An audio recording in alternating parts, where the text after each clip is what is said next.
amigos. Sejam bem-vindos mais uma vez aqui à nossa casa digital. Eu sou Melissa Garcia e a proposta de hoje é conversar um pouco sobre o autoconhecimento, que tanto falamos, né? E o espiritismo. Sobre essa interface de se conhecer bem e de caminhar no caminho do desenvolvimento espiritual ao mesmo tempo, ou através desse autoconhecimento, né? E aí, preparando esse vídeo para vocês, eu tive acesso a muitas coisas, até uma música muito interessante que eu vou dividir com vocês, porque desde os tempos mais remotos, os filósofos já falavam dessa importância de se conhecer, né? E hoje em dia, ainda é atual o tema do como se conhecer, das questões relacionadas à autenticidade. A gente está vivendo uma sociedade que é de muito questionamento, que a gente alimenta muito as questões relacionadas à imagem, né? Que vão sobre um caminho que é muito mais da superficialidade do que da autenticidade. E aí, o que isso tudo tem a ver com o desenvolvimento humano, né? Com o nosso autoconhecimento, com essa caminhada e essa jornada ao longo de tantas encarnações, para que o espírito continue a evoluir, a aprender, né? E aprender necessariamente tem a ver com se conhecer. E aí é isso que a gente vai conversar um pouco hoje. Eu vou começar embasando a nossa conversa no Livro dos Espíritos. Tem uma questão que é a questão 919. A pergunta é a seguinte: qual é o meio prático mais eficaz para se melhorar nesta vida e resistir às más tentações, influências? Isso vai depender da tradução que a gente vai utilizar. E aí a resposta diz assim: um sábio da antiguidade, que a gente vai comentar sobre ele, já disse: é preciso conhecer-se a si mesmo. Conhece-te a ti mesmo é uma frase utilizada por Sócrates, né? Esse sábio da antiguidade que já nos dizia que é importante o autoconhecimento para que nós possamos alcançar uma vida equilibrada, autêntica e, portanto, mais feliz. Em outros vídeos a gente comentava que o caminho da evolução, ele migra, ele está direcionado ao caminho da busca da felicidade, porque somos espíritos criados para chegarmos a um nível de perfeição e à felicidade. O sofrimento, ele nos aparece nessa jornada como um caminho de aprendizado. Não que seja o nosso objetivo, de forma alguma, né? E aí Sócrates vai nos dizer que o ponto de partida para se conhecer é conhecer a si mesmo. O ponto de partida para que se tenha uma vida mais autêntica e, portanto, consequentemente, mais feliz, é conhecer a si mesmo. E aí ele diz o seguinte: conhecer a si mesmo e conhecer ao mundo, conhecer o todo, né? Tudo o que for possível se conhecer e se aprender. Então nós somos eternos aprendizes nessa jornada. Mas aí tem uma questão: mas como se conhecer, né? Nesse mundo assim tão acelerado, como a gente vai chegar nesse nível de autoconhecimento? Como é que a gente chega lá, né? A gente veio de um percurso há mais ou menos um tempo atrás, de algumas lives que fizemos na casa sobre autocuidado, sobre amor.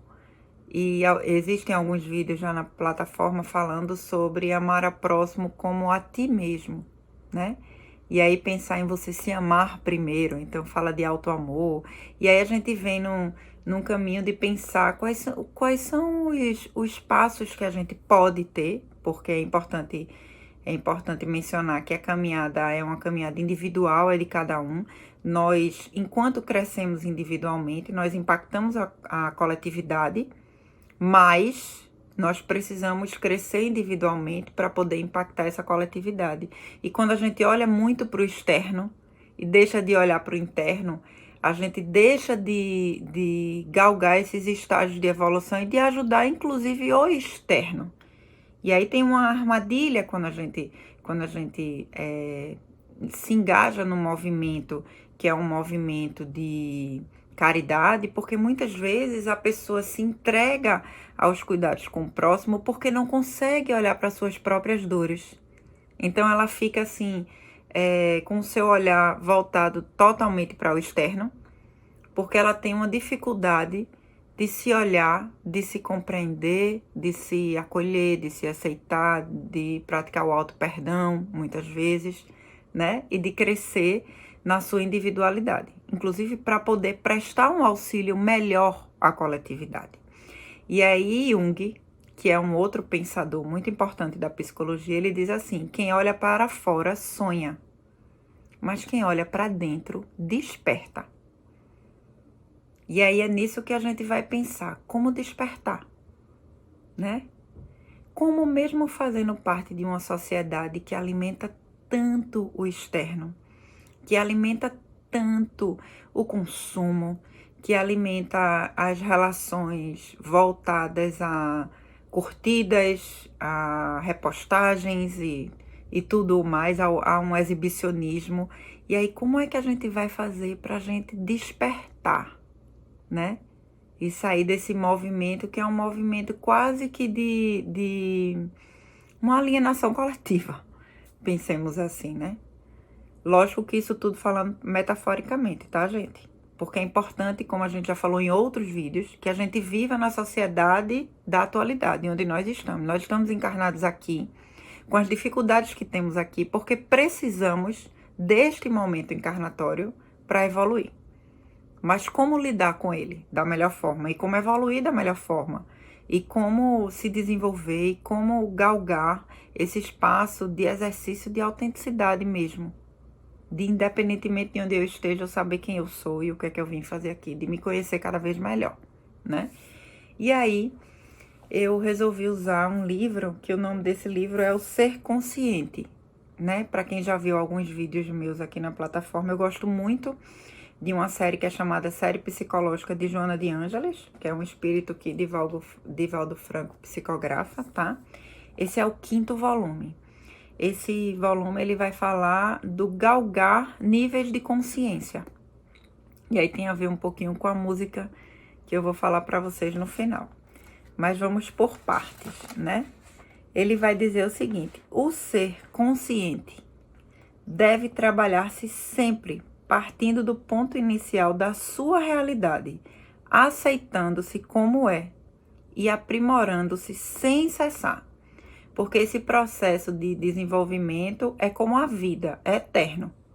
A gente sempre vai ter o que aprender, a gente sempre vai ter o que melhorar e a gente vai estar sempre se aprimorando, né? Então é sem cessar o processo. Somente consegue essa lucidez aquele que se autoanalisa, disposto a encontrar-se sem máscara, sem deterioração. Para isso, não se julga, não se justifica, não se acusa, nem se culpa, apenas descobre-se. Nós também viemos de um processo de conversar um pouco com os demais colegas sobre a luz e a sombra que há em cada um de nós, né? Sobre se deparar com as nossas dificuldades e praticar isso que ele vem dizendo aqui, né? Que é o não julgamento, né? Porque nós já vivenciamos assim um processo de muitos julgamentos na sociedade. E o processo de se conhecer, de se descobrir é muito importante, inclusive por poder nos proporcionar autoaceitação, né? Hoje a gente tá pensando em tudo que é auto, tudo que é para nós mesmos, né? Porque a partir do que a gente se fortalece em nós é que nós podemos praticar no mundo. E aí ele diz assim: a identificação segue-se o trabalho da transformação interior para melhor, utilizando-se dos instrumentos do autoamor, da autoestima, da oração, que estimula a capacidade de discernimento, da relaxação, todos os processos que levem a gente a se tranquilizar, que libera as tensões, e da meditação, que faculta o crescimento interior. Então, aqui a gente já tem alguns dos processos que a gente pensou assim, como é que a gente chega a esse autoconhecimento, né? Ele vai dizer, autoamor é o primeiro de todos, é o primeiro que Joana vai falar, tá? E quando a gente falou dos vídeos de amar ao próximo como a si mesmo, do vídeo sobre prece, a gente sempre falou nisso. A gente tem que começar com a nossa casa interior, com nós mesmos, né? E aí ela vai falar que o autoamor ensina-o a encontrar-se e desvela os potenciais de força íntima que já existem em cada um de nós, tá? A autoestima, que hoje em dia está tão fragilizada nas pessoas, né? Leva-o à fraternidade e ao convívio saudável com o próximo, para que a gente não fique subjugando-se nas relações, para que a gente não alimente diferenças que não existem. Nós somos todos iguais, ainda que estejamos em momentos de evolução diferenciados, mas somos filhos do mesmo pai e estamos aqui em crescimento da mesma forma. Na oração, amplia-lhe a faculdade de entendimento da existência e da vida real. E aí a gente já falou um pouco sobre os mecanismos de oração aqui, né? Se vocês quiserem revisitar o vídeo sobre prece, é muito importante a gente entender que essa oração ela vai fazer uma conexão nossa, né? Com o todo, com o divino e com o divino que habita em nós. Então, ela é uma ferramenta muito importante nesse processo de autoconhecimento. A relaxação, que ela chama, proporciona-lhe harmonia, horizontes largos para a movimentação. Então, ela causa um efeito de tranquilização para que a gente possa se movimentar melhor diante daquilo que nós precisamos fazer. E o último, ela diz que é a meditação, que ajuda-o a crescer de dentro para fora. Lembra que a gente falou assim, quem olha para dentro desperta? Né? Jung vai dizer isso, né? Quem olha para fora sonha, quem olha para dentro desperta. Pois bem, a meditação vai fazer com que a gente amplie-se de dentro para fora. Vai fazer com que a gente consiga investigar melhor o nosso interior, a nossa essência. E a gente consiga trazer para o externo essa amplitude de consciência nossa, né? De quem nós somos. Inclusive para as nossas relações. Inclusive fundamentando a nossa autoestima. Dando base para que a gente possa estar atuante no mundo externo, atuante na sociedade, atuante nas relações de forma mais apropriada. Porque nós nos conhecemos melhor, nós mergulhamos no nosso interior para ver o que há nele, para tomar posse, né, da nossa consciência. E ela diz que a meditação abre-lhe a percepção para os estados alterados de consciência também. E aí isso a gente vai mencionar em um outro momento, né? Que inclusive a própria mediunidade é um deles. O autoconhecimento se torna uma necessidade prioritária na pragmática existência da criatura. Quem posterga não se realiza satisfatoriamente, porque permanece perdido em um espaço escuro, ignorado dentro de si mesmo. E aí ela coloca isso que a gente está querendo pensar hoje, né? Não é na possibilidade, é na necessidade do autoconhecimento, para que a gente possa sair desse espaço escuro, que é ignorado dentro de cada um de nós, para que a gente possa colocar luz na nossa existência, se vendo melhor e se portando de forma mais autêntica na vida, né? Sendo harmonioso, né? Com o que nós temos dentro e com o que nós praticamos fora. E assim galgando felicidade. E aí nessa parte ela diz assim: o ser consciente é austero, mas sem carranca. É jovial, porém sem vulgaridade. É complacente, no entanto, sem conivência. É bondoso, todavia sem anuência com o erro. Ajuda e promove aquele que lhe recebe o socorro, seguindo adiante sem cobrar retribuição. E aí ela fala um pouco que o ser consciente é responsável e não se permite o vão repouso enquanto o dever o aguarda.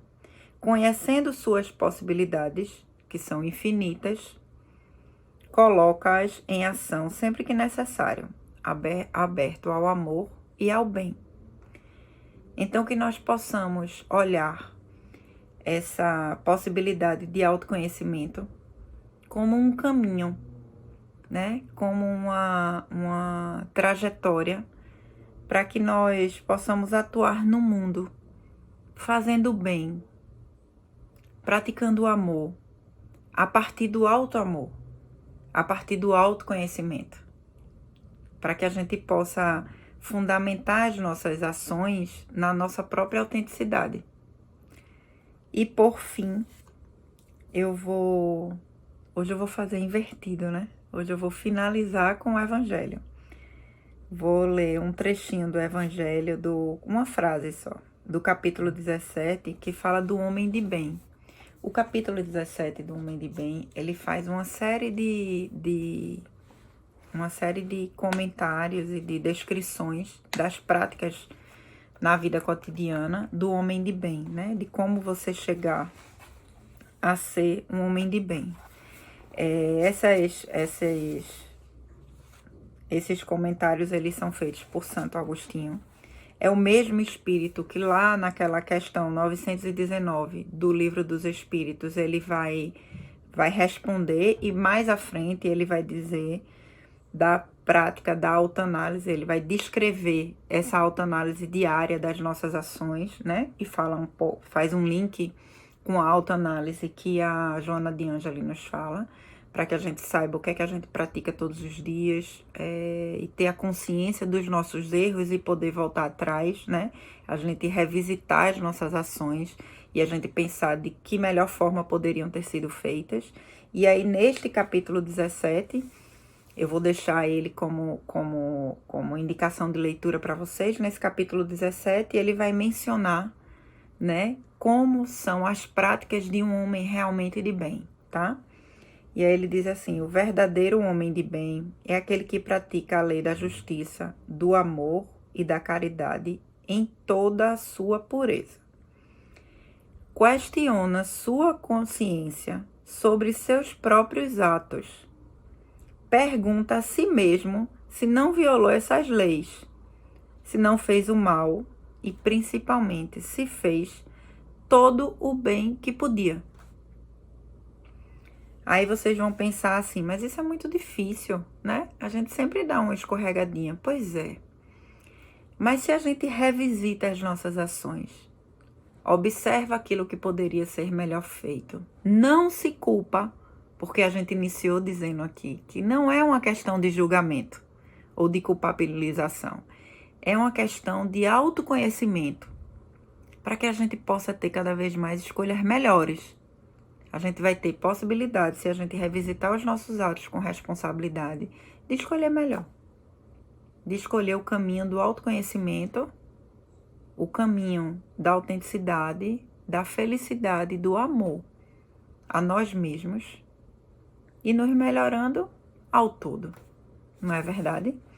E aí a musiquinha que eu ia mencionar a vocês, que ela é ótima. O nome dela é Cair em Si. E aí ela faz um trocadilho que diz assim: hoje eu caí em mim e aprendi que não há queda maior do que cair em si. E eu espero que depois dessa nossa conversa nós possamos cair em si e olhar o que nós podemos melhorar e ter coragem para entrar naquele lugarzinho escuro que a gente não conhece, que está dentro da gente, né? Colocar uma luz lá, se conhecer melhor. Sem se culpar, apenas para poder fundamentar as nossas vidas e as nossas escolhas no auto-amor, na autoestima, no autoconhecimento. Eu quero agradecer, desejar que tenha sido um bom papo. Um beijo para todos e até a próxima.